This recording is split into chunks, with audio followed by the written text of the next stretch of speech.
Assalamu alaikum and good evening to all, ladies and gentlemen. It is my honor to introduce an extraordinary figure in the field of obstetrics and gynecology, Dr. Yasmeen Akhtar Haseeb. A distinguished scholar and accomplished clinician, Dr. Yasmeen is a gold medalist in MBBS and holds prestigious qualifications including MRCOG from UK, FACOG from USA, and a certification in medical education from University of Dundee, UK. With 30 years of clinical expertise, she specializes in high-risk pregnancies, ensuring the safest care for mothers and babies. Beyond the clinic, she has shaped future doctors through 20 years of academic leadership as a professor and faculty member. And internationally sought after speaker, she has shared her knowledge at platforms like RCOG, UK, USA, Saudi Arabia, Egypt, and Pakistan.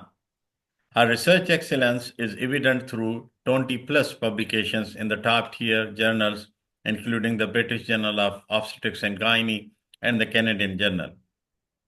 As an examiner for MRCOG UK and MRCPI Ireland, she upholds global medical standards. Notably, she serves as the Resident Training Program Director for Saudi Board, MRCOG, MRCPI, and Arab Board, molding the next generation of specialties. Join me in welcoming a true pioneer, Dr. Yasmeen Haseeb. Dr. Yasmeen Haseeb, over to you. Good evening, everyone, and thank you, Dr. Tariq, for such an impressive introduction. I'm really grateful to you for the invitation to have such an esteemed colleagues, all my juniors and the senior people who are here. And I feel an honor and to be player and a true player from my insight to speak to such an esteemed colleagues and esteemed faculty in the field of medicine. Actually, I was just talking before this meeting, start of this meeting with Dr. Tariq, who is our leader, that after spending 30 years in my career in obstetrics and gynecology, I saw many deliveries, many complications, and many women dying. And if you talk about the safe motherhood, every 2 to 3 minutes, a woman is dying anywhere in the globe, specifically in the underdeveloped countries. And the three major killers of the women, they are the bleeding, postpartum or antepartum hemorrhage, infection, which is a sepsis, and the fever. And the third one is an eclampsia, high blood pressure. These are the three major killers of the woman. After spending a lot of the time, I decided to do something to create awareness. And how to create awareness, this was the question. So I decided to speak at the different forums. And recently I got an opportunity in FM radio 107.2, where I talked about polycystic ovaries and also Safe Motherhood Initiative. Some of the talk was also there. So my aim is to save the mothers and to create awareness, not only among my colleagues, but among our community as well. And inshallah, with the collaboration of the Bahraini doctors, we are inshallah planning to have the community awareness programs, as Dr. Tariq said in his leadership. So today I will talk about the trauma in the pregnancy. Why I took this topic, there is a story behind it. I was working in King Fahd University Hospital and I was on call consultant at that time. I got a call, it was around about 4 p.m. or 4:30 like this. And it was a time when the rule was coming that the woman can drive. It was a newly sort of the thing in Saudi Arabia. And I got a call that a woman is in the crash area where she is pregnant about 32 weeks and she has got a car accident. And she was traveling with her mother as well as with the sister. And when I attended the emergency area, she was being resuscitated.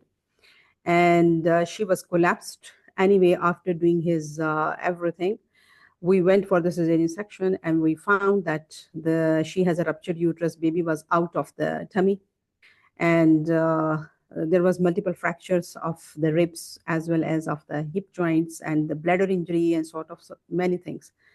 So this lecture is in continuity of that I want to create awareness among the doctors that how the women can have the things in the pregnancy. As we last time discussed about the headache in the pregnancy, today is a trauma in the pregnancy.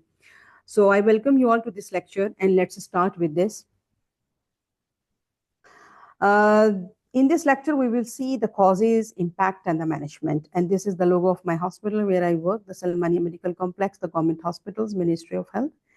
The aim and objective of today's lecture. Aim is to provide an in-depth understanding of the trauma during the pregnancy, which is including the causes, clinical implication, as well as the management, the treatment strategies. An objective of this is I want you to understand the different types of the traumas which can happen, what is the epidemiology of the trauma in the pregnancy, and to learn about the physiological changes in the pregnancy. If we know the physiology, then always we can know the pathology.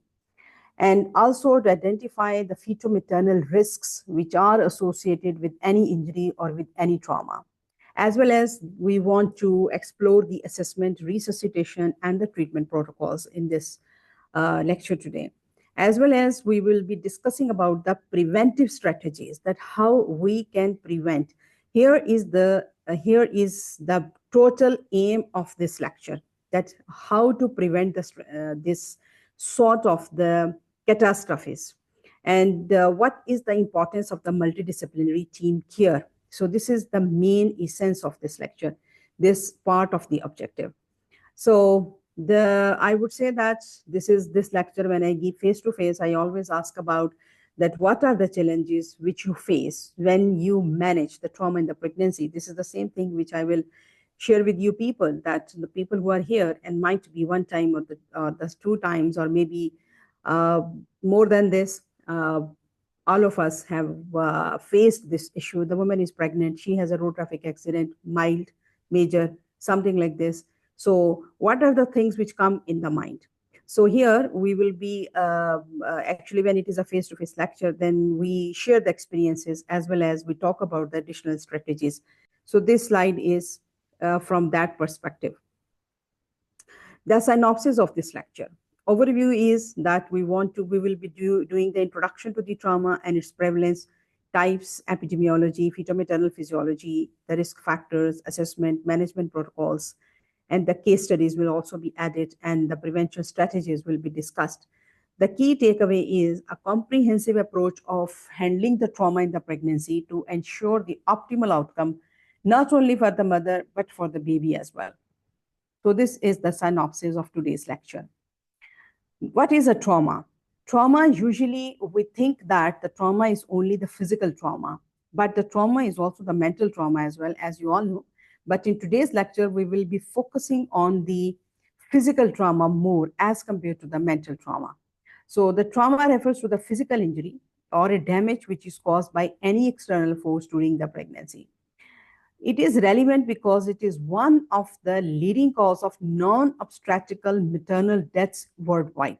And it accounts, for example, 5 to 8% of all the pregnancies worldwide. This is the incidence. Global perspective, trauma is a leading cause of maternal mortality. Younger people, 20 to 30 years, they are more affected. There is a regional variation. Motor vehicle accidents are more common in high-income countries, while the domestic violence, this is very, very important. Domestic violence in the European countries is very prevalent, as well as in the low-income countries. Although the intensity and the way it is shown, it is not shown, is different. But whenever a woman is coming to the emergency room again and again with the vague symptoms, so please pay attention towards the domestic violence. This is also a very common problem which we should not forget about. So that there are different types of the trauma which can happen during the pregnancy. This is usually a blunt trauma. The common causes are the motor vehicle accidents. It can be falls, it can be the physical assault. And the effect can be, there can be the separation of the placenta, which we call it as an abruptio placenta, or the uterus can rupture, as I discussed with you people before, the case which I discussed. And then there can be a penetrating trauma, like the stab wounds or the gunshot wounds. These are the types of the penetrating trauma.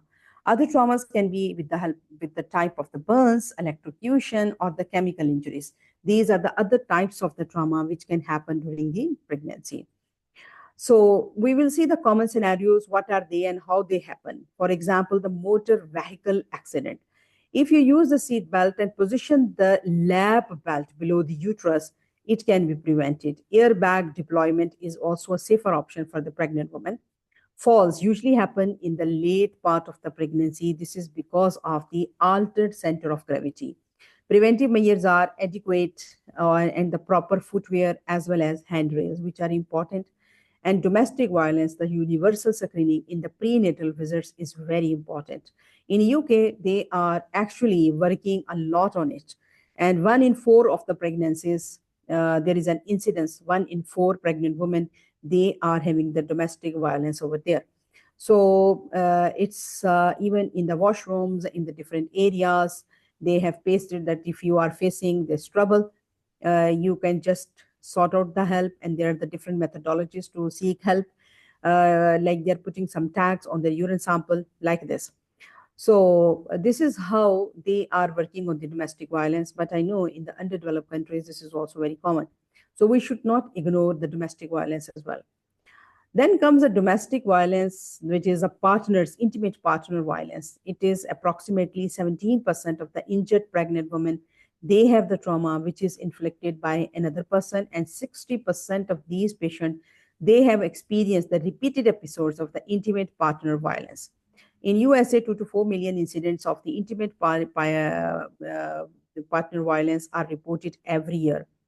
And how you will come to know that this is a domestic violence. Here are a few of the suggested sign symptoms: diminished self-image, depressive patient, suicidal attempts, self-abuse, frequent ER visits, self-blame for the injuries. If you ask that what is this type of the bruise, she will say, oh, I just fell down, it happened with the door, it happened with the chair, I fell down, like vague history. Injuries which are inconsistent with the history given. If you ask the history, then see your findings. There is a discrepancy in between the two. And the partner is always with the patient specifically at the time of interview and examination, and he tries to dominate the discussion. So this is another way that the partner takes part, and he doesn't want the woman to disclose any information. If you think that this is the case, so you can contact the social services department of the hospital where the things should be informed. So in this way, we can help the woman. So before we dig deeper into the trauma in the pregnancy, we should know about the anatomical and the physiological changes. As you all know, when we read something, before this, we know the anatomy and the physiology, and then we know the pathology. So let's talk about a little bit about the physiological changes in the woman during the pregnancy. There is a blood volume to be increased. As you all know, it comes to about 40 to 50% from our basic physiology in the pregnancy. There is a shift of the abdominal organs. The uterus is enlarging and the diaphragm is pushing upwards. The ribs are a little bit expanding, as well as, that intestines on the side. The uterus becomes an intra-abdominal organ from 12 weeks onwards. And the implication for trauma, this is another thing, because there is a masking of the hypovolemia.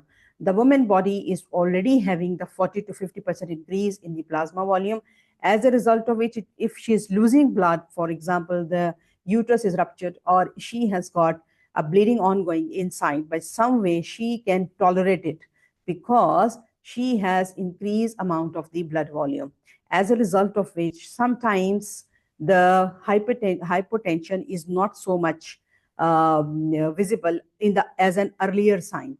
And so you may miss the things that she comes and you just see and you just take it as it's okay, her blood pressure is 100/60 and she is okay, she can go home. No, you have to take a proper care of this patient. And please, there is no harm in admitting the patient for 4 to 6 hours just to have her more monitoring, as well as having a more history and more care of this patient. And if you don't have the facility for that, you can refer this patient to the hospital. We usually admit this patient at least 24 hours just to be more sure that how the things are with the mother and with the baby, so that we are more towards the reassuring side. So this is important part because the things can be masked, and the risk of the placental shear injury is also there. If the placenta is teared off, the baby can die, and there is a chance of the intrauterine fetal death. So these women, they also need the cardiotocography, that is a monitoring of the uterus as well as the monitoring of the fetal heart. So that's why it is always better to admit them for 24 hours as a day case or as an inpatient, whatever facility is available, in order to be more sure about the health of the mother as well as the baby. Then comes the maternal risks. The maternal risks can be immediate and the common risk, and the long-term risks are also there. If you see the common risk, you all know that there can be the hemorrhage or the bleeding, which can give rise to shock, and the mother can die even because of this shock. And the second one is a placental abruption, which happens in 5% of the plant trauma cases. These are the common risks, which are the immediate risk. In the long-term risks, there is an increased risk of the preterm labor and the complications in the future pregnancies. So these are the long-term risks in which she can also have a mental torture or the depression or anxiety after this trauma. So these are the longer-term risks. Fetal risks, there can be a direct trauma to the baby, and there can be the penetrating injuries to the baby, as the case which I discussed. The baby was outside the uterus, and the baby's ribs were also teared off, and it was very difficult to see all this catastrophe which happened on that day. And we resuscitated the patient. We went for a cesarean, and then she was admitted in a high-risk case, in high-risk bed ICU. But ultimately, she was discharged after maybe 6 weeks or something like that, and the baby died, and so many injuries to this woman. And then comes the indirect risks. Indirect risk can happen because of the maternal hypertension, because of the hemorrhage. Fetal bradycardia usually happens as a response of the maternal shock. That's why I said the cardiotocography or the CTG. My OBGYN colleagues who are here, they know very well about the CTG. So that's why the CTG is very important to take into account before you discharge the patient. Management. This was about the causes, and now we're coming across towards the management. Make sure, first of all, the scene is safe. Like, for example, she is at the drowning side, she is at the accident side, she is at the burn side. So you have to make the scene safe. Remove the patient as needed from the scene. Then call for help. This is the first step. As you all know, when we work as a multidisciplinary team, we have to call for help because you cannot do everything alone. An inferior vena cava compression by the gravid uterus can decrease the cardiac output by 30% in the supine position. This point is also very important. So to highlight these points is the main aim of this lecture. So inferior vena cava compression by the gravid uterus has to be taken off by the different means. Uterus is either displaced manually towards the left side of the patient, you can do it with your hands, or the spinal board log rolled by 25 to 30 degrees or 4 to 6 inches in order to keep the uterus to the left side of the mom so that the venous return is more towards the heart. This is an important part when you see the patient. Pregnant patient can lose significant amount of the blood before the signs of the hypovolemia are apparent. As I said that, because they are having a lot of the increase in the plasma volume, as a result of which the things are masked, and she can tolerate this amount of the blood loss. So here, this part I have just shown that how you can take the uterus towards the left side, as this arrow is showing you. When you see the woman at any place like this, always make sure that the uterus is moved towards the left side so that the inferior vena cava compression is taken off. And this is what I mean, that with the help of the board, you can just put her head to a little bit higher so that the blood flow as well as the pressure upon the uterus is gone. Then comes the initial assessment. Initial assessment after the position and removing her from the scene and taking care of her position. What comes next? You know that airway is very important, and this is a primary survey. Airway, that is the patency, and consider the cervical supine stabilization. Breathing is important. Give the oxygen supplementation if it is available at that point. And then the circulation. Start the IV fluids, check for the signs of the hypovolemia. Then comes a secondary survey. After giving her a first aid, then you have to go with the examination and with the history as well. That what happened and what is the history of the pregnancy, how was her pregnancy, and what happened for this accident and injury. Then you have to examine the patient from head to toe, as well as the back of the patient. These are all the very important points. You have to examine from head to toe, including the back of the patient, in order to see if you don't miss anything at any point. Abdominal examination, parvaginal examination, in order to exclude that she is not in the preterm labor. Do the per speculum examination in order to exclude any rupture of the membranes or any bleeding. And there can be the neurological or the musculoskeletal examination depending upon the situation, and the back as well, as I said that, because you may miss some injuries on the back as well.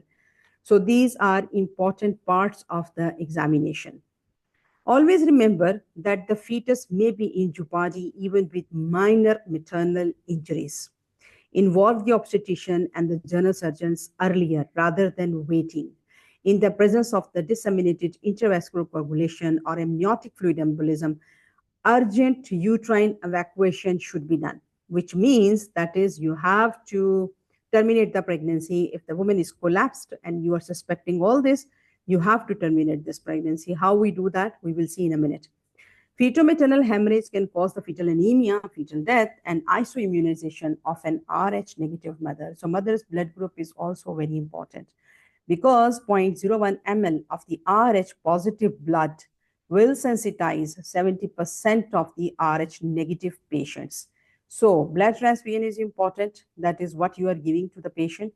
At that point, blood grouping is very important. Not only this, if the mother is Rh negative and the baby is Rh positive, even a small amount of the blood which can mix with the maternal blood, it can give rise to sensitization of this woman for the next pregnancy as well.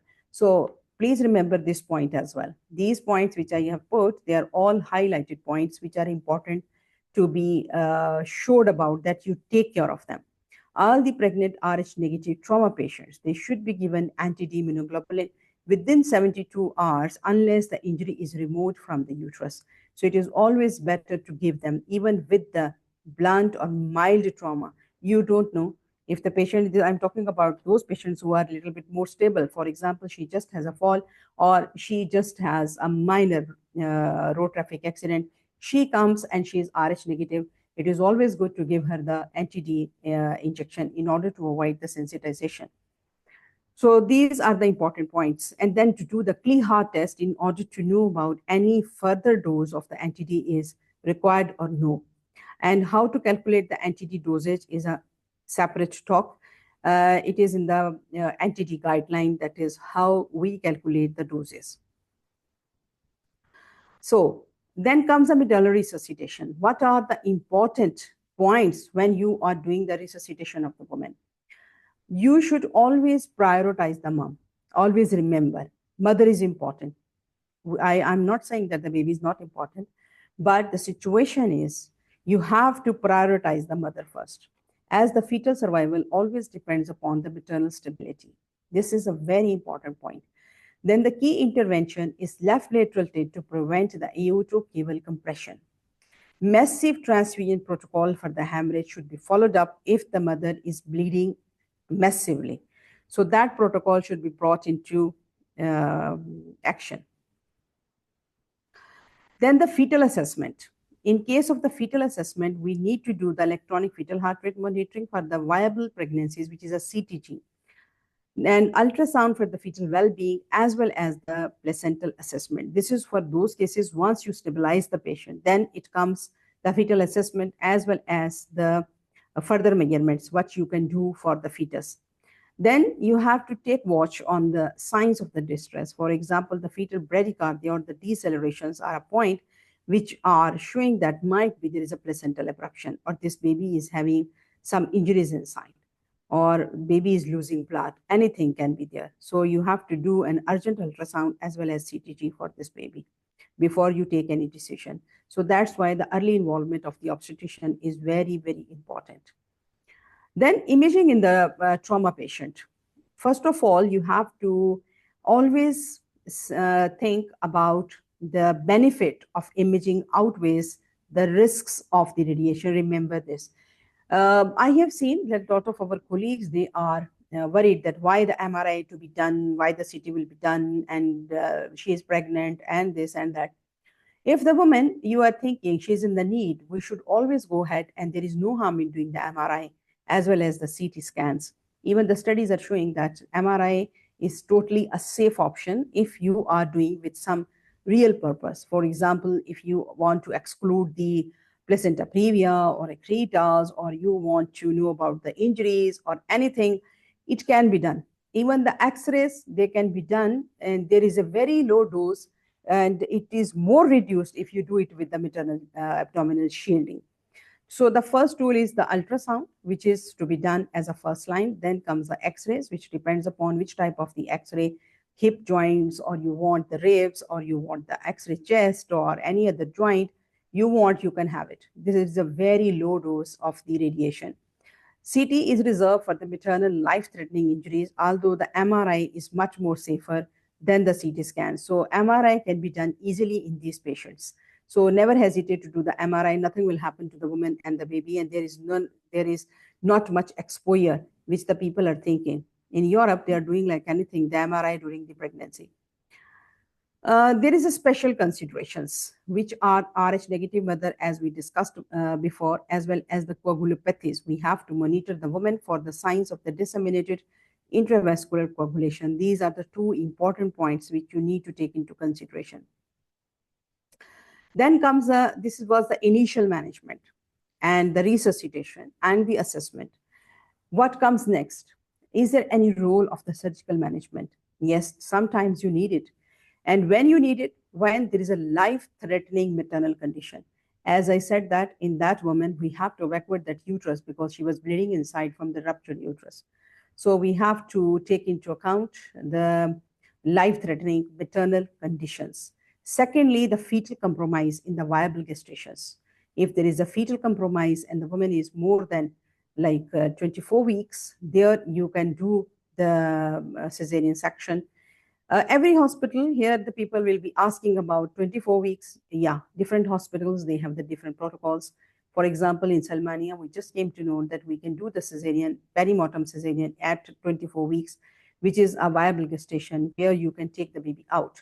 And similarly, every hospital, they have got their own guidelines regarding the perimortem cesarean section for the fetal context.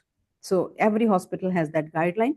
And as a clinician, you should know those guidelines and what is the cutoff level of the gestational age where you need to do the perimortem cesarean section. What is the perimortem cesarean? I will discuss in a while. And what are the different types of the surgical management? They are exploratory laparotomy for the intra-abdominal bleed, or there can be the emergency cesarean section for the fetal rescue. It can be any one of them, depending upon the situation. Or if there is a fractures or anything else, this is another thing which can be done at that point.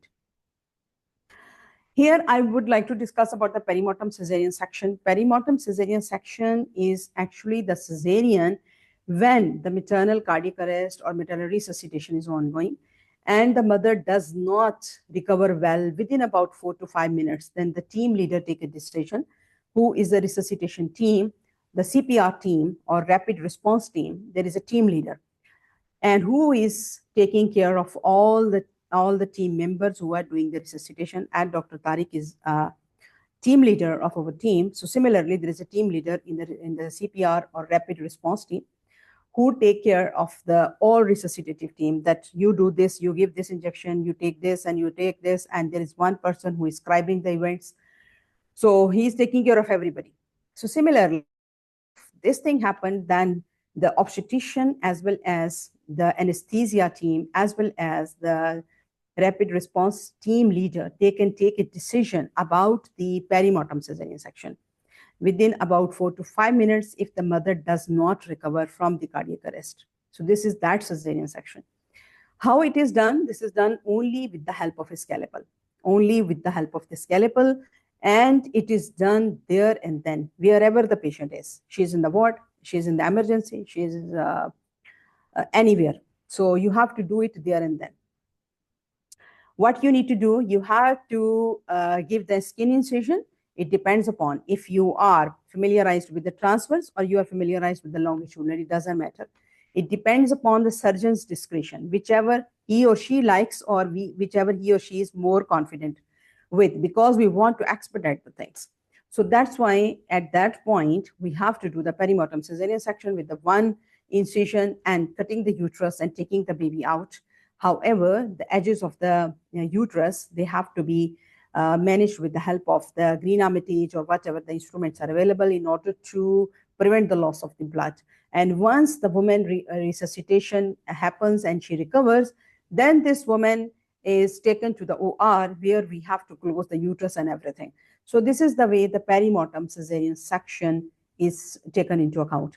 The data supports the perimortem cesarean in the pregnant women patients who have the trauma and who experience hypovolemic cardiac arrest, MDT, or the multidisciplinary team decision, and the hospital protocol. As I said, that at which gestational age you have to do. This is not done at 20 weeks. This is not done at 22 weeks, because after 24 weeks, the compression of the inferior vena cava is much, much higher. And the idea is to relieve the pressure on the inferior vena cava. So if the woman is more than 24 weeks, you have to do that. But if the woman is like 12 weeks or 20 weeks, there is no need to do this. Please, the OBGYN people who are here and the people who are related with the ICU, please note it down that this is not done in the very early pregnancy, because once the uterus becomes abdominal organ and it is almost like 24 weeks, then you have to perform this. This is not done less than 24 weeks, and it depends upon the hospital protocol about the gestational age. At the time of the maternal hypovolemic cardiac arrest, fetus has already been suffered a prolonged hypoxia. For other causes of the maternal cardiac arrest, perimortem cesarean section occasionally may be successful if it is performed within 4 to 5 minutes. So you have to take a decision within 4 minutes, and within 5 minutes, it has to be done from the start of the resuscitation till you perform the cesarean section. This is 4 minutes. You take the decision at 5 minutes. You have to finish it up, like within 1 to 2 minutes, you have to finish it. And the idea is to prevent the hypovolemia towards the uterus, the blood which is going on towards the uterus, towards the baby. And you want to make it back into the circulation, and you want to relieve the pressure on the inferior vena cava. So this is an idea behind the perimortem cesarean section. Then comes the psychological impact. Trauma and the post-traumatic stress disorder. High prevalence of the post-traumatic stress is seen in the affected women, and they need the counseling sessions with the help of the psychological support, both for the mom as well as for their family. So this is important. Once a woman survives the trauma and all this scenario, she needs a proper psychological support and the care. Otherwise, she can end up in the post-traumatic stress disorder. Here comes a multidisciplinary team approach. The team members are obstetricians, trauma surgeons, anesthetists, neonatologists, social workers. And the coordination is done with the help of regular trauma drills and the protocol. It needs drills and the skills. Among all of these people, there should be a coordination that if it happens, how it will be done. So there should be a code for it. Then these all members, they are in a way to see these women. Here is a case study. There is a pregnant woman in a motor vehicle accident at 28 weeks gestation. And this is the same woman as I discussed with you people. And when we saw this woman, we decided for the emergency laparotomy, and we immediately went for the laparotomy. We took the baby out, we did the hysterectomy, bladder was repaired, and all these things. Timely resuscitation and the delivery ensured the survival of this woman, although with multiple morbidities. And however, this was the end up of this case. If she was left alone on the road, might be she have died. So the lesson learned is importance of rapid assessment, and the multidisciplinary team care is important. They immediately involved us, and we joined the team, and the surgeon was also called, anesthetist was also called. Rapid response team was also there. So everybody, they worked hard. Then we called the urology team to take care of the bladder. And later on, the orthopedic surgeon was also called, and they did some of their work, and the rest of the surgeries that later on in 2 steps or 3 steps. Ultimately, she was discharged maybe about 6 weeks or maybe more than this, with a lot of the comorbidities. Only her life was saved. So we have to do some preventive strategies. It is done with the help of the public awareness, the campaigns on the road traffic, roadside safety, and the domestic violence. Domestic violence, we are the one who should take care. And as I said, that there are some red flag symptoms which we should look for. Prenatal education, that is a safe practice during the pregnancy, and the policy measures should be there. That is, there should be the enforcement of the seat belt laws by the government, that all the women, they should wear the seat belt, and the women should know that how to wear this seat belt. There is a way to wear the seat belt. How? We will show you right now. So you have to tell the woman how to wear it. So you can see that the seat belt is below the bum. It is not on the bum. Can you see that? This is the right way and this is the wrong way. So you have to teach the woman. And there are special type of the seat belts which are also available for the pregnant women, which are here. These are the pregnancy seat belts or the lap seat belts. This is the name of it.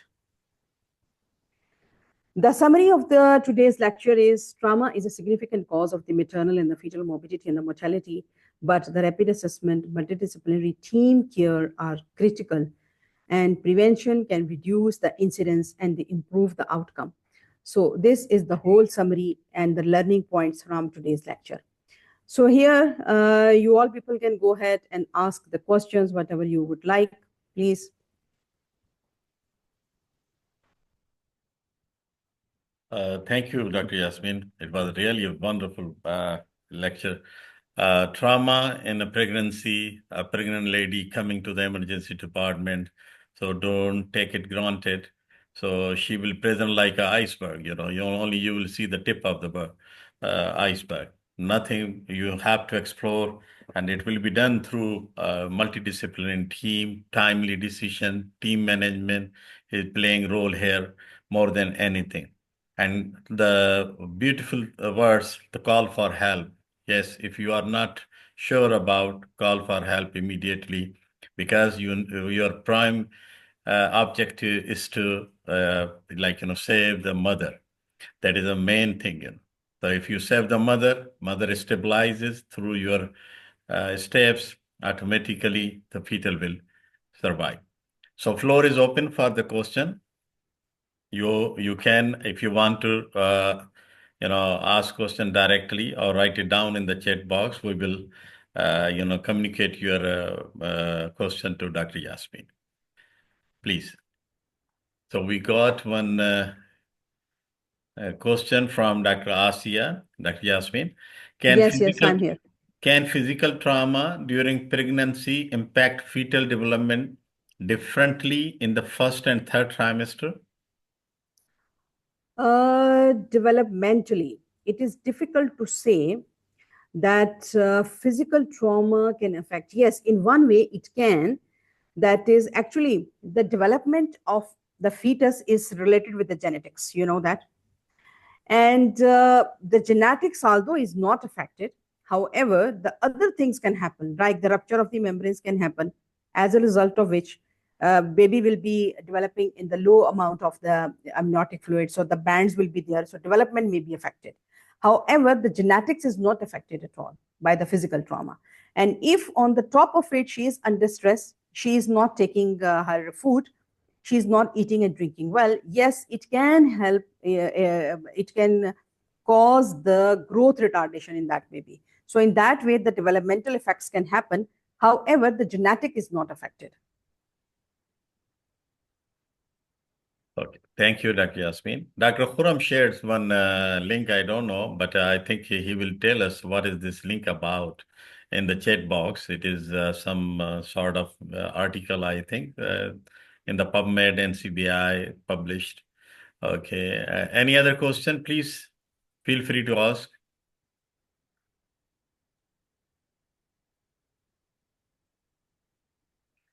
Dr. Khurram is, mashallah, renowned emergency physician and is really a nice gentleman, good sportsman. Dr. Yasmeen, he is always helpful to our young kids, young people, community. And recently he finished his fellowship from the Canada also. So we are Very good. we are really honored to have him here today. That's a So really an honor. few of the physicians, which really make us proud. For Dr. Khurram is one of them. I must say Very it is good. not exaggeration, and I must say these words, for Khurram. Thank you so much, Dr. Tariq, for the kind words. Thank you, Dr. Yasmin, for an excellent lecture. I'm happy to have you as a colleague in the government hospital as well. I had a quick question. Yes, So please. basically, there was a recent major article by ACOG for clinical practice updates for RHD immune globulin administration. But what it was saying was during, and I posted the link in the chat as well, it's about abortion and pregnancy loss of less than 12 weeks. So in that abstract, they were recommending that you do not need to actually test for RH less than 12 weeks. Since the studies are going on right now and they do not know what is the future impact, they keep it to the decision as a shared decision making between the patient and the doctor whether they should have an RH testing or not below 12 weeks, but above 12 weeks, they said it should happen. So, what are your thoughts about that, Dr. Yasmin, if you have any? That's a very good question. Actually, I will refer back towards our COG guideline. Actually, I did not touch that topic because this is totally a separate topic. Regarding the RH entity, we have to give number one at the gestational age, which is less than 20 weeks of the gestation, 12 weeks of the gestation. If you do anything inside the uterus, you do any instrumentation, you have to do that. This is number one. Number two, if there is a spontaneous abortion or something like that, and you did not introduce any instrument, there is no need to give the entity. This is number one. Number two, regarding the Kleehaver test. Kleehaver test is actually done to know about how much is the hemorrhage. Actually, the entity which we give, it covers 0.01 ml of the blood. And it is covered by 125 international unit of the entity which we give. Usually we give 300 international unit in order to cover everything. This is done in those cases where the hemorrhage is much more higher. They are right that at less than 12 weeks of the gestation, there is no need to do the Kleehaver test because the hemorrhage is very small and the mixing of the blood from the fetus to the mother is very less. So they are saying there is no need to do an additional Kleehaver test. RCOG also recommends this. ACOG is also recommending this. But it depends upon the clinical scenario. Now we are talking about the woman who is pregnant. She is 12 weeks, she is 6 weeks, something like this. You don't know how much is the hemorrhage. So in that case, if you do the Kleehaver test and give an additional dose, there is no harm in it. So this is the answer to your question. Thank you, Dr. Yasmin, for clarifying that point. Thank you so much. Thank you very much, Dr. Khurram. And Dr. Kareem is asking very interesting question. No doubt, ideal Yes, please. scenario that you are in a secondary care hospital, tertiary care hospital. Everybody is there.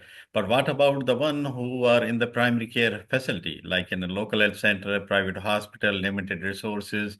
How to approach in that situation? How to buy the time for transfer to the other hospital?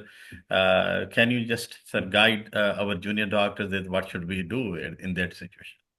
Thank you. Yeah, Dr. Kareem, this is a very good question. I would say that I can understand the stress which happens when you are out of your instruments and somebody asks you to do the operation. Your hands are not alone the things which can perform the operation. But even then, we have to help. This is our duty. What we can do is whatever is available, you should do. Give her initial resuscitation, at least the positioning of the patient, at least the vitals, at least the IV lines, investigations. And if, for example, she's bleeding or something, whatever is available with you, you can start doing that. And in the meanwhile, you should inform the hospital that we are sending one of the patient like this. And the patient should be shifted with someone who can take care of this woman. And then there are nowadays there are the rescue ambulances as well. So you can send the patient in that way. But sadly, this is really something which is very difficult to cover with. I would say that. But whatever is available, you have to do that. I hope, Dr. Karim, is it clear to you, or otherwise you can unmute and you can directly interact with Dr. Yasmeen. You are more than welcome.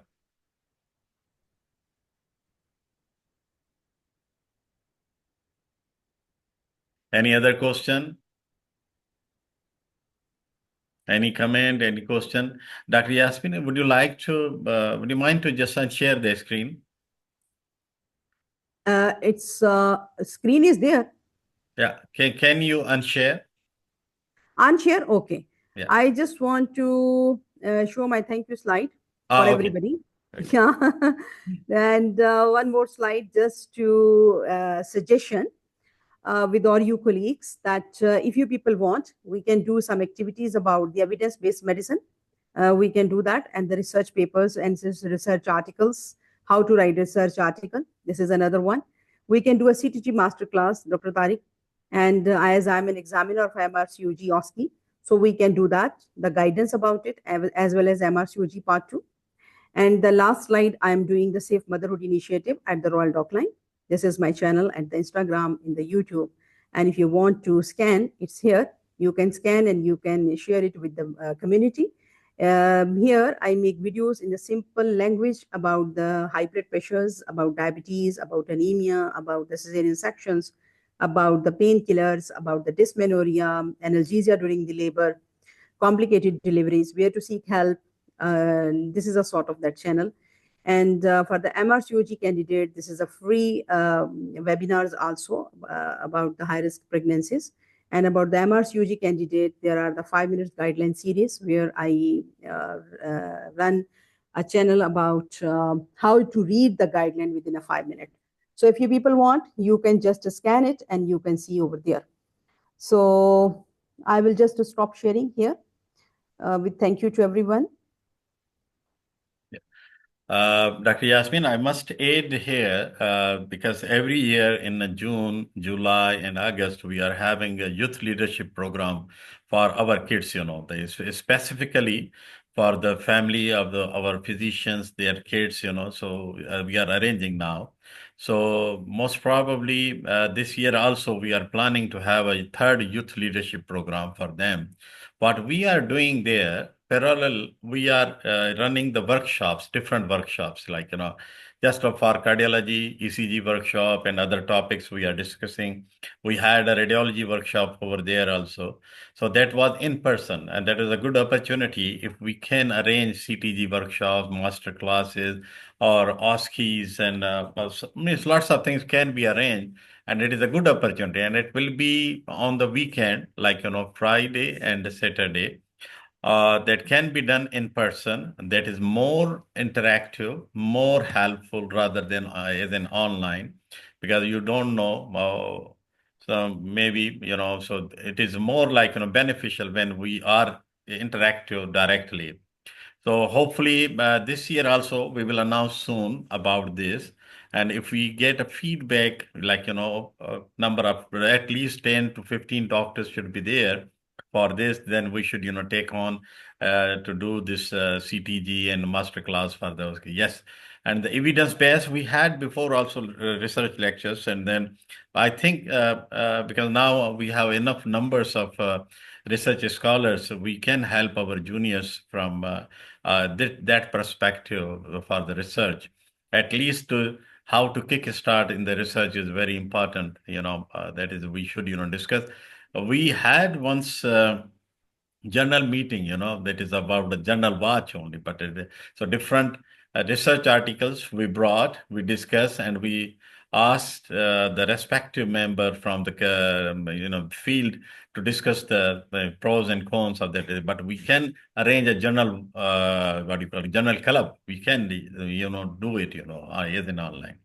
Hopefully, if future, yes, we can do it. Inshallah, we'll do it. This was just Dr. Tariq, my suggestion. And I will take an opportunity to say thank you very much to Dr. Khurram Sarfaraz.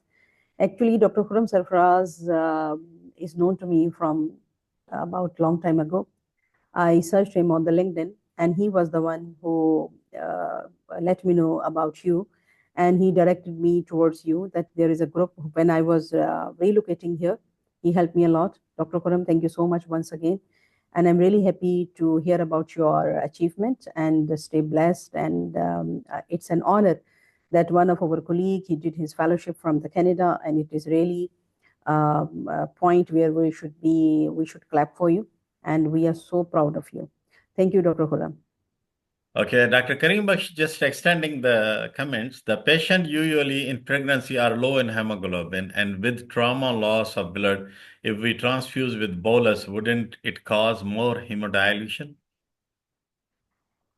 See, immediately you can do a finger prick if she is a stable patient. If she is a stable patient, it depends upon how stable the patient is. If the patient is stable, do not give her a bolus blood, because you don't know if she is really so much anemic, heart is compromised. Don't take a risk to give her a blood transfusion there and then. This is in little bit, stable patient where the trauma is minor. However, if you think that she is She asked a question along with other mothers when preparing for emergency C-section, ideal time to give for steroid injection for lung maturity or preterm baby. What is the ideal time to give steroid injection? she means that the gestational age. Dr. Gestational age, you Anila, mean? you can unmute Dr. Anila and you can just interact directly.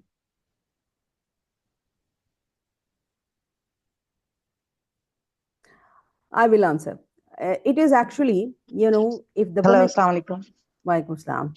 How are Yes, you? Dr. It's very Anila. wonderful lecture. I just Thank want you. to know that when the preterm babies are coming and the role of the steroid injection for the surfactant maturation. So, like it's between, is it in the third trimester, like that? Actually, Dr. Anila, now the guidelines are recommended that give the steroids from 24 weeks onwards till 34 weeks. This is for those babies who are undergoing for the vaginal birth. And this is for the stable patients we are talking about. I'm not talking about the trauma patients. Trauma patient, if she is stable and you think that she may go into the preterm labor, yes, you can give them. But if the woman is dying because of the hemorrhage, there is no point of giving the steroid injection to her. Okay, please remember this.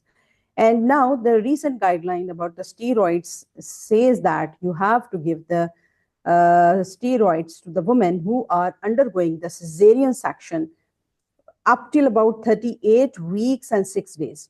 And the guideline is recommending that you have to do the elective cesarean section by 39 weeks, not by 38 weeks, because of the transient tachypnea of the newborns. So this is the recent recommendations. Okay, all right then. Thank you so much. Okay, thank you, Dr. Anila. Dr. Anila said, thanks for the wonderful lecture. And Dr. Syed Rehan, he's also our senior colleague working in BDF Hospital in internal medicine. And I must say, just like Khurram, Rehan is one of the wonderful guy I ever met. Since the first day I met with him till now, he's the beautiful person and human being I have ever seen, no doubt about that. And he said, Dear Dr. Yasmeen, thank you for your very informative Zoom presentation. We truly learned a lot from it and appreciate your effort in sharing such valuable knowledge. Thank you so much. Dr. Kareem is saying, thank you so much, ma'am. Dr. Kamal Jamil, she's saying, thank you for this informative lecture. She is also a young doctor, aspirant. She's always coming to our lectures when we were doing in person. Dr. Shadia saying, thank you, Dr. Yasmeen, for nice presentation. Dr. Khurram Sarfraz thanks you for your kind words about him. Dr. Khulud is saying she is the part of the management committee. I know that. Yeah, and one of the dynamic personality, dynamic young doctor, I high know that. with a high impact on the Of community. course, of course. Thank you so much for your insightful and well-delivered presentation on trauma in pregnancy. Your depth of knowledge and clarity with which you explain such a critical topic was truly impressive. We greatly appreciated your effort in highlighting both the clinical and practical aspect, making it a very informative session for all of us. Dr. Sabah Fiaz Jalani, she's a gynecologist working in a private sector, but she's always helpful to the young doctors as well as for the community, along with her husband, my colleague, Dr. Babar Ikram. They are always helpful to us. Thanks so much, Dr. Yasmeen, for beautiful summarizing this important topic. Dr. Sanam is saying, thank you, Dr. Yasmeen. Dr. Shazia is saying, thank you. Thanks, Dr. Yasmeen. Dr. Sidra is saying, thank you so much, Dr. Yasmeen, for sharing your knowledge and empowering us. Yes, we are here to empower you. And Dr. Khulud again saying, thank you for the kind words. Our main objective of this group is to empower the young people with the help of the seniors, and we all seniors are here to help you. But provided you should have enthusiasms to learn something. This is very important. Not like we are not here to spoon feed anybody, but we are here to empower you if you want. Yes, we are here, you know. I think Dr. Yasmeen, Khurram, and all will agree on this. Of course, we agree. Dr. Kareem Baloch, thank you, sir, for arranging it, and thanks, ma'am, for a wonderful present. So lots of thanks, you know, lots of flowers are showering everywhere, you know, just to collect all these So things. we are in the flowers today. Yeah, because we are surrounded by the flowers today, you know, no doubt about that. Anybody, any comment, any view, any question, please, still we have time, no worries about that. And if you want to clear anything, please do ask. Once you ask, it may help others also to clear the things, you know. Please.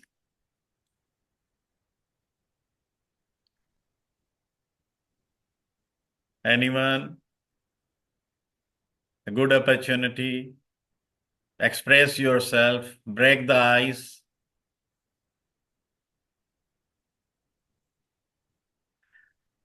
I think that Yasmeen, all are done. And it is really a wonderful, you know, interaction again. And thanks to you, your dedication to empower the knowledge to our young aspirants, physicians, and all. And any take-home message for our young doctors or our doctors, please? Yeah. Last few sentences from your side. Thank you so much for everybody who joined us in this evening. Although this is the time of the weekend time where we are heading towards our working day, and we have a lot of the commitments and the responsibilities. In spite of that, you gave time and you came. We acknowledge that, and I really appreciate Dr. Tariq, your all efforts and your all organizing committee to arrange this lecture and to give this time to me to speak to my colleagues. And for my young doctors, please feel free to paste your queries. And if you want to have any other lectures, any other specifically the OBGYN people and those people who are preparing for the MRCOG exam, because I'm their examiner and I have a lot of the experience working with the RCOG, and I'm their course faculty as well. So exam writing and the questions and all these things. And I know that where is the gap in the overseas candidate, and the people who are preparing for the MRCOG and they are feeling any difficulty. And if you want to have any further lectures about it, any guidelines which are difficult for you, please contact Dr. Tariq, and Dr. Tariq can make the sessions, or we can make workshops, and we can go ahead with it. And as I said that on my YouTube channel, there are the guideline series, which I have summarized all in the 5 minute. The guideline is almost like 120 pages or 100 pages, but I usually summarize within 5 minutes so that you people get an idea within 5 minutes and go back and read that guideline. It becomes easy, and I have put the important highlighted points as well. This is free for everyone, and this is just to help my young colleagues and the growing consultants. And stay blessed, and goodbye to everyone. Thank you, Dr. Yasmeen. But I must, request you that can you just share the link and other things like on your YouTube, Instagram, we can share in the group, or you can share in the groups, so that it will be helpful to them. And I will share it right now. Yeah. So today it was really a wonderful talk on trauma in pregnancy by Dr. Yasmeen Haseeb, and with this verse, knowledge has no limits. So once you start, sky will be the limit. Yeah. Well, we conclude this session and hopefully see you in the next session very soon. Assalamu Thank you alaikum so much. and good evening to Walaikum all. assalam. Good evening.